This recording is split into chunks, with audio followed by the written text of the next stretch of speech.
Hi, I'm Will Howard, and we're at the Easton Airport in Easton, Maryland.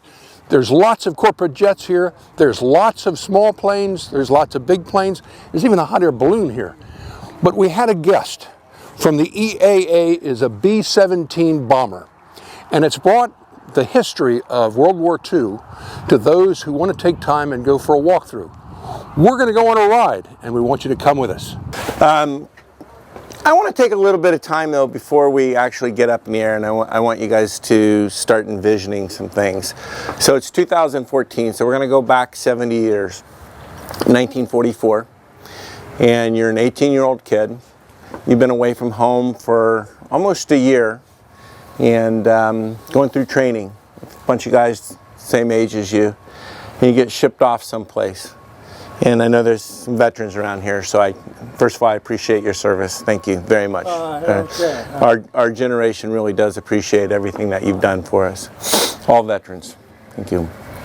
So, you're away from home, 3,000 or 4,000 miles away from home, and it's a cold, dreary morning, kind of like today in Maryland. Cold, dreary morning. And you're getting up and you're going to go fly a mission.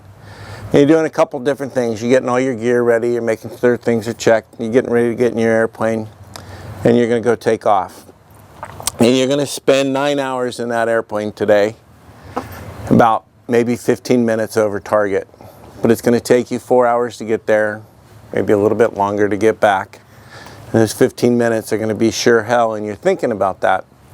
But before you get there, you have to go through a whole bunch of different things. First thing is you have to be able to survive in your aircraft without anybody shooting at you.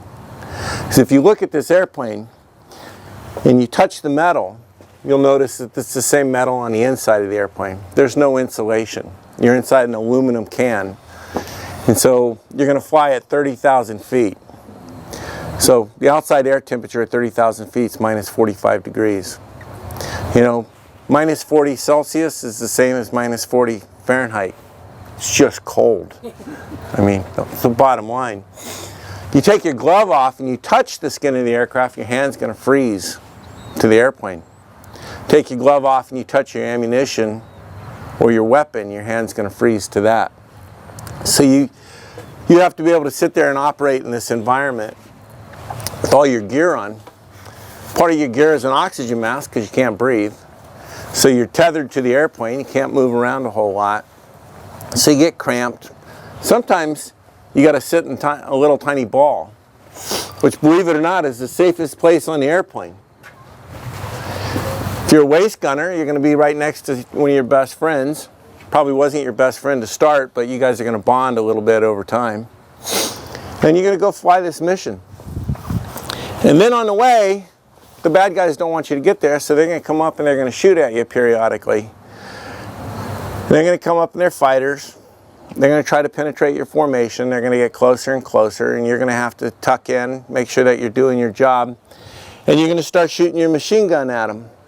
But you can't just start shooting at them because you only have about a minute's worth of ammunition for that 9-hour flight. So the term the whole 9 yards, that came from the length of the ammo belt. I gave them the whole 9 yards. So it's pretty interesting. You're battling all these things, and I want you guys to think about that today when we go and we fly, and we're just flying down in the bay looking at things. I want you to think about what you did this morning when you woke up and what was on your mind.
I flew with General George Kenney in a B-17G, and it was named FIF 2, Far Eastern Air Force 2. And General Kenney was a 4-star general, and he lived into his 90s. He's quite a guy. Tell me your most exciting experience. Exciting experience? In the plane. In the plane, going over Tokyo. And what was your job on the plane? I was a flight engineer. God bless you. Now, who's your friend here? Well, I'm just getting to know him. I'm Leroy Brooks. And where are you from, sir? I was originally from Washington, but I'm from Dunn's Cove near Tillman Island now. Yeah, did you fly on these planes? I was a pilot on the B-29. Tell me a little bit about that. We went through all the training and crews and all. I'm just like an airplane. We got ready to go overseas. The war stopped in Europe, and they sent us to B-29s after that. Okay, tell me your name. Grant Northrup. And tell me about your experience with it. Well, I was from Northern New York originally, came down here 35 years ago. I was actually in World War II in the Navy in a flying program which was canceled after the war ended, and transferred to the regular Navy and spent 13 months before I got a discharge. And then the day I got married in 1950, I got a draft notice for Korea. Ended up in the Air Force flying B-25s. Tell me the difference between this and a B-25. Well, B-25 is 2 engines, but each engine is about double the size of these engines, so it had the same about horsepower, very near. 2 engines, and it was a medium bomber. General Doolittle bombed Tokyo with it off the carrier Hornet.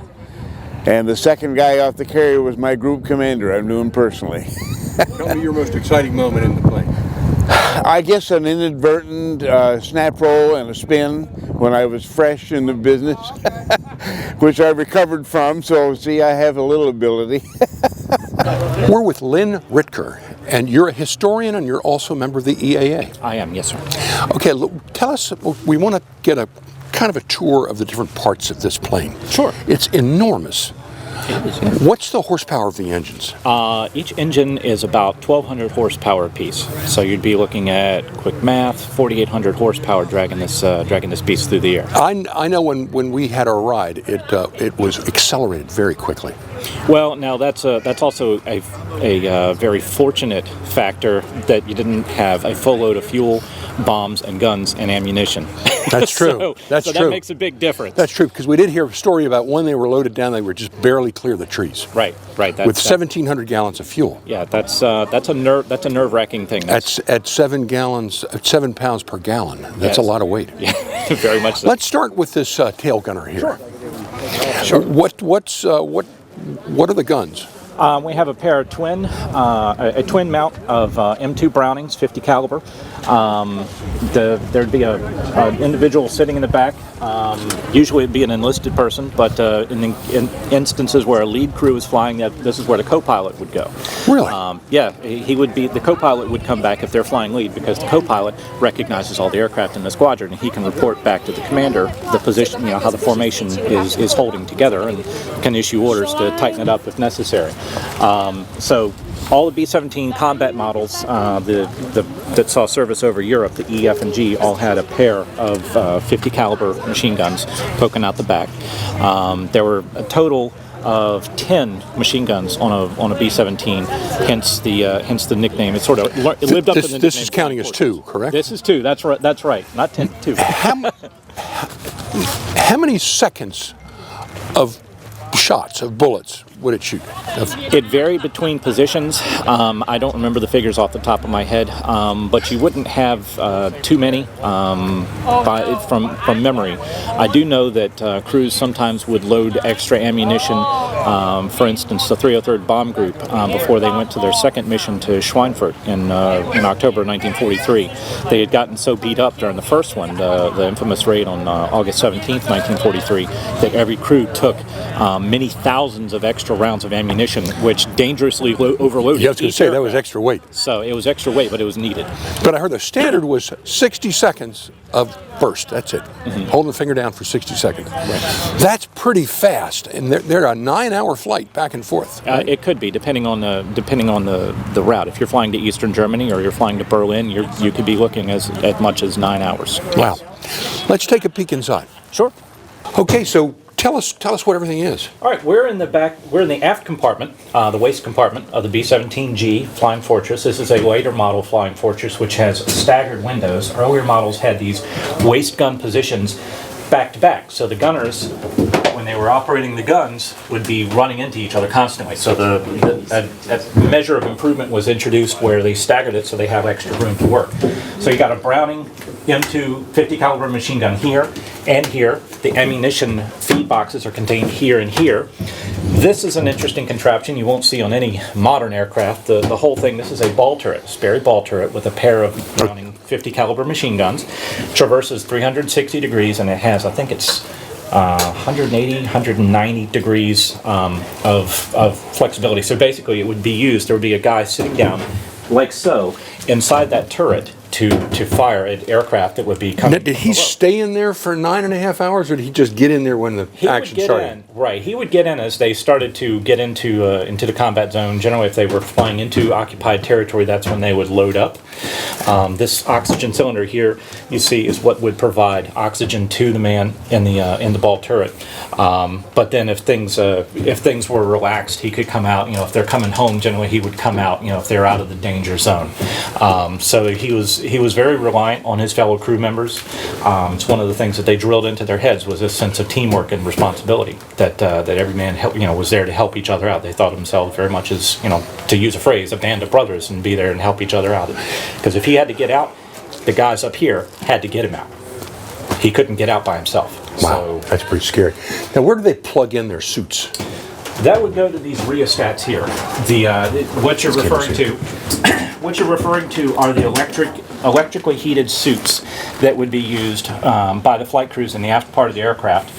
There's a rheostat here that would then provide power to those electric suits. I'm not wearing one now. I have one, but I don't fit into it because I am a little heavier than than the guys back then. And this is the oxygen here? This would be the oxygen, right? That would go into the mask. Clasped here. You got another plug here. You've got your intercom plugged in here. So you have all these umbilical leads connecting you to the aircraft.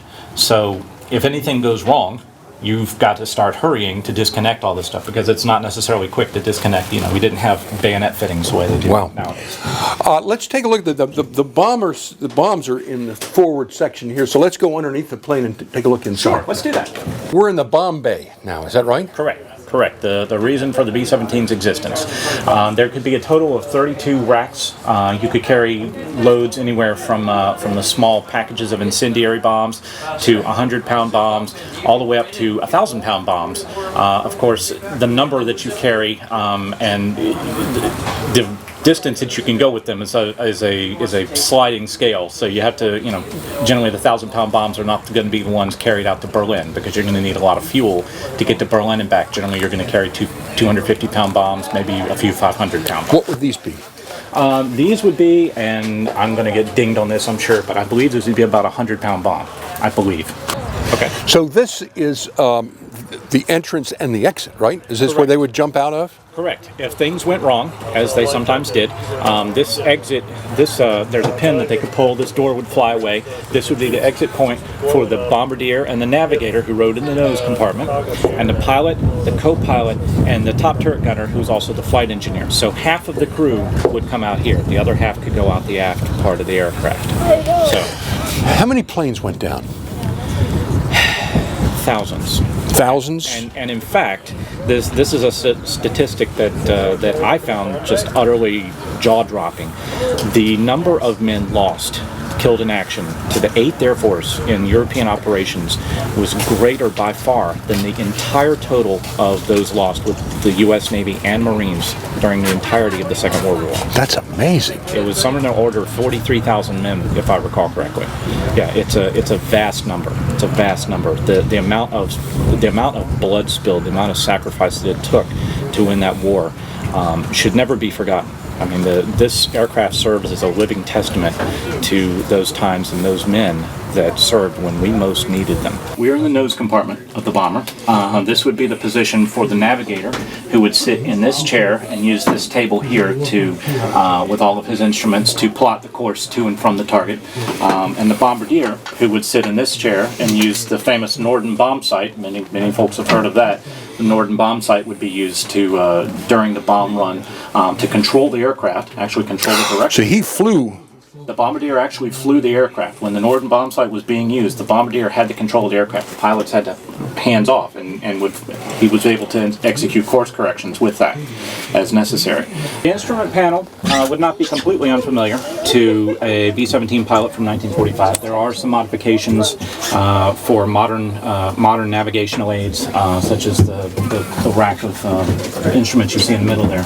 But by and large, the overall pattern matches largely what you would see on an operational aircraft in 1945.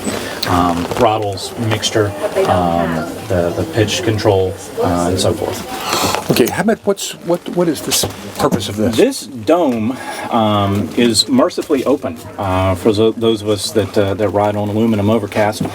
During the war, this would be a powered turret. Where we are standing right now would be an enormous contraption that's electrically driven through 360 degrees with the guns projecting here.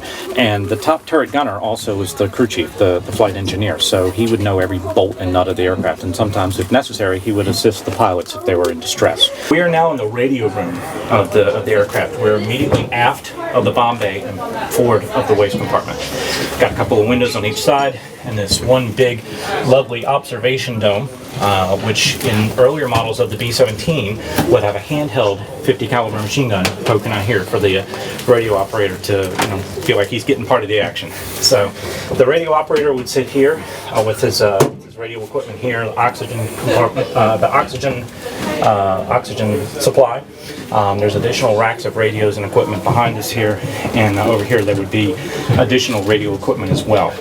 Well, thank you very much for the tour. We really enjoyed it. You're more than welcome. It's my pleasure to be able to come out here and take part in this and sort of show folks what the people wore back in the 40s. The sort of flight gear that they would have on, and what they would be wearing when they go to face mortal danger over Germany. You have a book you'd like to recommend to people? I do. It is perhaps one of the greatest war books ever written by a young fellow named Bert Stiles. He didn't make it through the war. He finished his tour of 35 missions, and he'd always longed to fly fighters, so he transitioned on to the P-51 Mustang.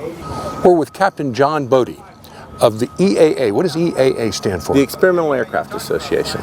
And you're a volunteer? I am. All of us are with the organization of volunteers. It's actually one of the largest organizations that sponsors flying and fosters aviation throughout the world. Well, you're telling a lot of history here with giving people rides and having people be able to walk through. Tell us about the history of this plane. Well, the airplane came off the assembly line in 1945. It's one of 12,731 aircraft that were produced in production. There was actually 12,732, including the prototype.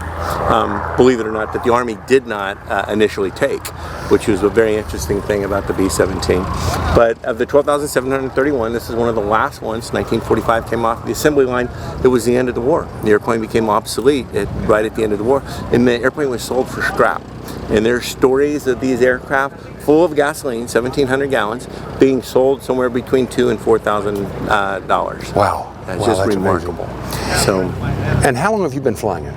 I've been flying B-17s for about 9 years, and I've been flying this airplane now for a year. And it's just a joy. It's one of the best things in the world. But what's more remarkable about it is not just flying the aircraft, it's working with the veterans, coming out and fostering a multi-generational relationship with the veterans that flew these airplanes, operated them in theater, and then having the kids come out and learn that, and hooking up those two generations where they can talk, and then getting those kids interested in aviation. Now that would have been, what, 70 years ago? 70 years ago. And as you saw today, we had an individual that was was 90 years old. He went into theater in 1945, and he was 20. He was a navigator. He flew 1944. He flew 30 missions, 6 of those to Berlin. That's amazing. It's amazing. Absolutely. Well, I think it's wonderful that you're giving the veterans the opportunity to ride on this for free. Thank you. That's part of what it's about. I mean, there's so much that generation did for us. I think the boys, the 20-year-olds were over there flying the airplanes, but the reality is this is a time in our country where the 20-year-old girls were making the airplanes, and it's the only time that our gross domestic product has been as high as it was, and the women were running our industry at the time. It's just amazing. It's an amazing time. And that veteran is the reason why we're not speaking German right now. That's exactly right. We're not speaking German, we're not speaking Japanese. Everybody came together and went out and did what they needed to do. They sure did. Absolutely remarkable. Well, thank you very much. We really enjoyed it. My pleasure, sir. Thank you for your patience.